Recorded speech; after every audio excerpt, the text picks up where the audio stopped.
దీని మీద పవన్ కళ్యాణ్ గారు కూడా దీని మీద మాట్లాడితే బాగుంటుంది, రాష్ట్ర ప్రజలకి ఓ భరోసా వస్తుంది. సార్ థ్యాంక్ యూ అధ్యక్ష. ముఖ్యంగా విశాఖ స్టీల్ ప్లాంట్కి సంబంధించి అధ్యక్ష, ఇది ఒక పార్టీకి సంబంధించో లేదంటే కొద్దిమంది ఒక ప్రాంతానికి సంబంధించి మొత్తం రాష్ట్రానికి సంబంధించింది. చాలాసార్లు పదే నేను అనేక సందర్భాల్లో కూడా చెప్పాను అధ్యక్ష. ఇది చాలా భావోద్వేగం, చాలా త్యాగాల మధ్య నడుమున వచ్చిన స్టీల్ ప్లాంట్ అధ్యక్ష. ఇది గతంలో కూడా గత వైసీపీ పాలనలో కూడా అది ప్రైవేటీకరణ జరగబోతోంది. ఆ రోజున మన మంత్రి గారు చెప్తున్నాడు, అచ్చెన్నాయుడు గారు చెప్తున్నాడు, ఎందుకు ఆ రోజు ధర్నా చేశారు, వీళ్ళందరూ ఎందుకు వచ్చారంటే దానికి ఆ సమయంలో జరిగింది ఏంటంటే కొంతమంది కార్మిక సంఘాల నాయకులు కూడా ఎయిర్పోర్ట్కి వెళ్ళి అప్పుడు ముఖ్యమంత్రి గారు చెప్పిన మాటలు ఏంటంటే మేము దీన్ని కొంత భూమిని అమ్మేస్తాం మీకు ఇస్తామని చెప్తే అది నిర్వీర్యం చేయడానికి వాళ్ళు ప్రయత్నం చేస్తే మేమందరం అడ్డుకున్నాం అధ్యక్ష, మా అందరితో సహా. ఇది మొన్న కూడా కార్మిక సంఘాల నాయకులతో కూర్చున్నప్పుడు ఇదే అభ్యర్థన ఇచ్చారు, ఇది ప్రైవేటీకరణ చేయకూడదంటే మీరు ఎంత కమిటెడ్గా ఉన్నారో మేము అంతే కమిటెడ్గా ఉన్నాం. 2021 ఫిబ్రవరిలో మేము అమిత్ షా గారిని కలిసాం అధ్యక్ష, హోంమంత్రి అమిత్ షా గారిని కలిసి వారికి నేను ఇచ్చింది కూడా ఏంటంటే ఇది మాకు చాలా భావోద్వేగాలతో కూడింది, చాలా త్యాగాలతో కూడింది, దయచేసి దీన్ని ఎట్టి పరిస్థితుల్లో ప్రైవేటీకరణ చేయకండి అని చెప్పాం అధ్యక్ష.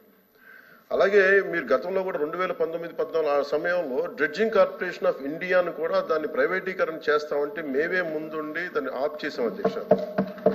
ఇది మేమేమనుకున్న పబ్లిక్ సెక్టార్ యూనిట్స్ లాభసాటిగా ఉన్నాయి, లాభాల దిశగా నడుస్తున్నాయి, కొద్దిపాటి నష్టాల దిశగా నడుస్తున్నాయి, వాటిని ముందుకు తీసుకెళ్లాలి, ప్రభుత్వాలు PSUs నడవాలనేది మా ఆకాంక్ష మా అందరినీ. When it comes to Vizag steel plant, we are extremely committed not to privatize. ఇది మా అందరి కమిట్మెంట్ అధ్యక్ష. అలాగే దీనికి ఇందాక మంత్రి గారు చెప్తున్నట్టుగా దీన్ని రన్ చేసే ఇష్యూస్లో చాలా లోపాలు ఉన్నాయి అధ్యక్ష. దాన్ని స్కిల్ని ఎన్హాన్స్ చేసుకోవాలి, దాన్ని కొంత పెట్టుబడి కావాలి, దానికి కొంత క్యాప్టివ్ మైండ్స్ కావాలి, లాట్ ఆఫ్ ఛాలెంజెస్ ఉన్నాయి. ప్రతిసారి నేను కార్మిక సంఘాలతో కూడా ప్రత్యేకించి ఈ మధ్యన ఒక 4 రోజుల క్రితం కూడా మాట్లాడడం జరిగింది అధ్యక్ష. వాళ్ళు కూర్చోబెట్టి దానికి సంబంధించి మీరు ఒక సమగ్రమైన ఒక కార్యాచరణ ఇవ్వండి మాకు, మీరు వస్తే నేను కేంద్ర ప్రభుత్వం ప్రత్యేకించి నేను కూడా నాకు సంబంధించి నేను కూడా తీసుకెళ్తాను తెలియజేస్తాను అధ్యక్ష. So we are extremely committed not to private this. I hope you're all satisfied. Okay LOP గారు కూర్చో. అధ్యక్ష, ఇది చాలా సెంటిమెంట్తో కూడుకున్న అంశం అధ్యక్ష. విశాఖ స్టీల్ ప్లాంట్ ఇది ఇందాక వారు చెప్పినట్టు ఇది ఒక పార్టీకో లేదా ఒక వ్యక్తికో ఒక సంస్థకో సంబంధించింది కాదు అధ్యక్ష. ఇది విశాఖ హక్కు, ఆంధ్రుల హక్కు, ఉమ్మడి రాష్ట్రంలో ఉన్న ఆంధ్రుల తాలూకు హక్కు అధ్యక్ష. 32 మంది ప్రాణత్యాగాలతో అయింది. ఇందాక మంత్రులు మాట్లాడుతున్నప్పుడు 1-2 విషయాన్ని వారు చెప్పడం జరిగింది. భూములు అమ్మేస్తున్నారు అప్పుడు ముఖ్యమంత్రి గారు తీసేద్దారు. దానికి కావాల్సిన నిధులు సేకరించుకోవడానికి ఆ రోజు చెప్తున్న ప్రయత్నాలు అధ్యక్ష.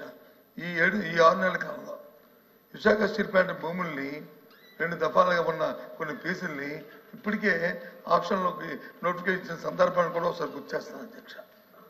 దాన్ని మేము వ్యతిరేకించమా? ఇది కాదు, ఇది డే టు డే యాక్టివిటీలో భాగం అధ్యక్ష. ఆ సందర్భంలో మాట్లాడిన దాన్ని రాజకీయాల్లో కూర్చోపించడం కరెక్ట్ కాదు అధ్యక్ష. ఏమైనప్పటికీ కూడా ఇది పూర్తిగా కూడా దీన్ని ప్రైవేటైజ్ చేయకుండా ఉంచాలి అధ్యక్ష. ఆ రోజు స్వయాన ప్రధానమంత్రి గారు విశాఖపట్నం సభకు వచ్చినప్పుడు సాక్షాత్తు ఆనాటి ముఖ్యమంత్రి జగన్మోహన్ రెడ్డి గారు మొత్తం సభా సాక్షిగా లక్షలాది మంది ప్రజలు ఉంటుండగా ఆ రోజు విశాఖపట్నం స్టీల్ ప్లాంట్ ప్రైవేటీకరణ చేయడం వీలు లేదు, మేము అర్థిస్తున్నాము, ఇది మా తాలూకా ఇది మా సెంటిమెంట్ అని చెప్పి ఆ రోజు ముఖ్యమంత్రి గారి సందర్భాలు కూడా ఒకసారి జ్ఞాపకం చేస్తాను అధ్యక్ష. ఎందుకంటే ఇది అన్ని పార్టీల తాలూకు కమిట్మెంట్ వాళ్ళు తప్ప ఇది ఏ ఒక్కరితోనో అవుతుందో అనుకుంటే మాత్రం పొరపాటు అధ్యక్ష. ఏదైతే రాష్ట్రంలో దేశంలో ఉన్న మిగతా రాష్ట్రాల్లో జరుగుతున్న అంశాలు ఉన్నాయో ఆ ప్రకారమే దీన్ని కూడా అందరం సమస్యగా దీన్ని కాపాడుకోవడం బాధిస్తుంది. పూర్తిగా మా తరఫున మా పార్టీ తరఫున మా బాధ్యతగా ఈ హక్కుని ఏదైతే విశాఖపట్నం స్టీల్ ప్లాంట్ అనేదాన్ని ఏది ఉందో దాన్ని చేస్తే మాత్రం దాన్ని పోరాడతాం అధ్యక్ష, దాన్ని కాపాడడం ప్రయత్నిస్తాం అధ్యక్ష. ఏదైతే ఇప్పుడు గౌరవ సభ్యులు చెప్పారో కూటమిలో నాయకులు అచ్చెన్నాయుడు గారు కానీ లేదా పవన్ కళ్యాణ్ గారు చెప్పారు, ఆ మాట మీద కట్టుబడి ఉండి ఆ మాట మీద కట్టుబడి ఉండి దీన్ని ప్రైవేటీకరణ చేయాలనేది మా తాలూకా డిమాండ్ యాక్చువల్ చేయాలని కోరుతున్నాం అధ్యక్ష.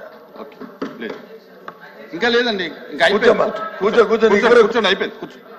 Question number 13634 minister for revenue reply చెప్తారా సార్? ప్రతిపక్ష నాయకులు బొత్స గారు అడిగిన దానికి సార్, ఆ రోజున కూడా మేము అడిగింది ఏంటంటే ఆల్ పార్టీ డెలిగేషన్ తీసుకెళ్ళండి అని మేము అభ్యర్థించాం sir. They haven't taken any initiative even then.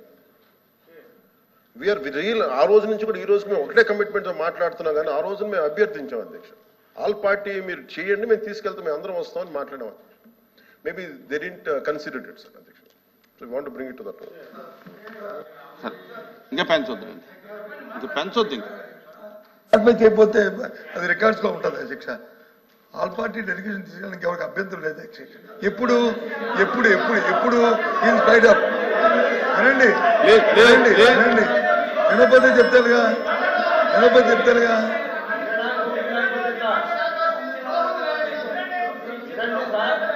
వినండి వినండి వినండి, దయచేసి వినండి. రామారావు గారు వినండి. వినటానికి అభ్యంతరం ఏముంది? వినటానికి అభ్యంతరం ఏముంది? ఆ రోజున్న ప్రభుత్వానికి ఆపే శక్తి లేకపోయినప్పుడు ఆల్ పార్టీ డెలిగేషన్ కావాలని మాకు ఆ శక్తి ఉంది, అది ఉంది కాబట్టి ఎందుకు ఆపగలుగుతాం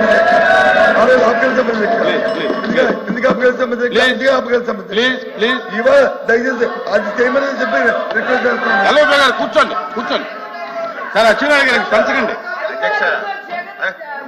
కూర్చోమ్మా కూర్చోమ్మా అధ్యక్ష, ఆ రోజు కనుక నిజంగా మనసు త్రికరణ శుద్ధిగా వారు కనుక ఆపండి ఉంటే అసలు ఈ రోజు ఈ ప్రశ్న ఉత్పన్నం అయ్యింది. అధ్యక్ష క్వశ్చన్ ఇస్ ఓవర్.